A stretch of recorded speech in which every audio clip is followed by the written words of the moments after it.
Hey Bekah, how are you? Yeah, alright, thanks. What are you doing? Oh, I'm just setting up communion. Communi who? Communion? Oh yeah, it's been a while.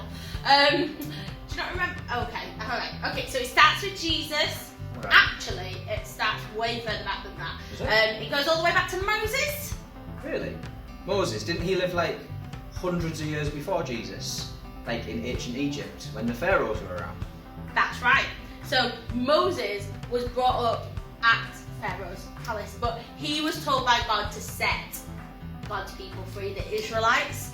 But Pharaoh wasn't having any of it. So God sent plague after plague to explain to Pharaoh that his people were to leave, and he just wouldn't listen. So anyway, the last one, they had to flee in the night because basically during that evening, that's when God passed over the whole of Egypt and killed every firstborn son. Okay, that's right. And then every year since, Jewish people, the Israelites, don't they celebrate that they were freed from slavery by God? And they have a big massive meal, don't they, called the Passover. So yeah, they even celebrate it today. And when Jesus was on there, he was an Israelite too. So he would celebrate Passover with his friends and family. Anyway, this one year was really special because Jesus knew something that the others didn't. He knew he was going to die. But the reason he knew that, and the reason he knows God's plan, was because, well, he's God, isn't he? Do you remember we learned right at the beginning about how Jesus was there at the start of creation? Oh, yeah. Let there be light. How can we forget that one? Absolutely, you can't forget. So there he is with all his friends, and they're having this lovely meal, and then Jesus just grabs a piece of bread and he says, "This is my body, broken for you," and he tears it in two. Wait, hang on. So there he is, Jesus. He's fit and healthy. He's loving life. He's come to save everyone. But then he's saying that his body has to be broken. Yeah, it must have been so confusing.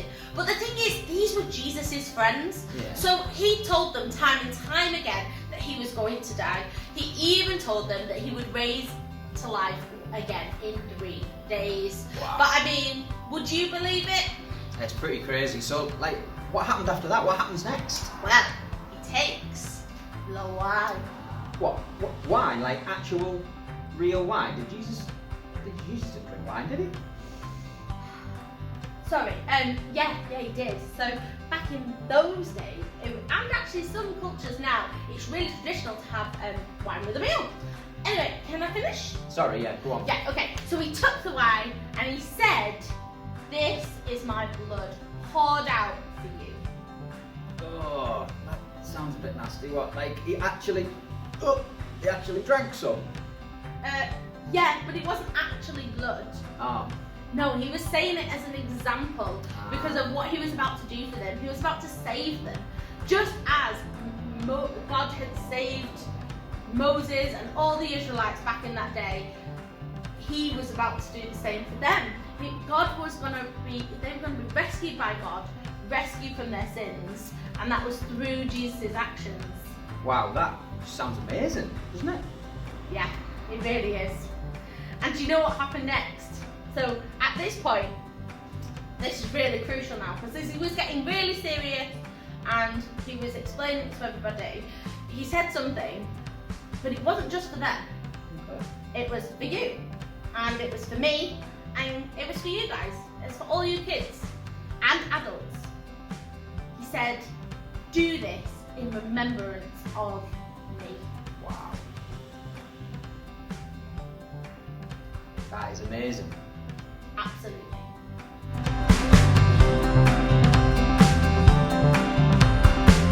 So, Jesus was telling us to eat the bread, Yep, drink the wine, correct. or juice that kind of looks a little bit like wine, yeah?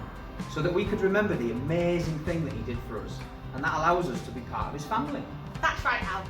And kids, if you love Jesus, if you want that friendship with God, and if you're willing to say you're sorry for all the things you've done wrong, well, I suggest that you go and speak to one of your grown-ups who's maybe got Jesus in their heart too.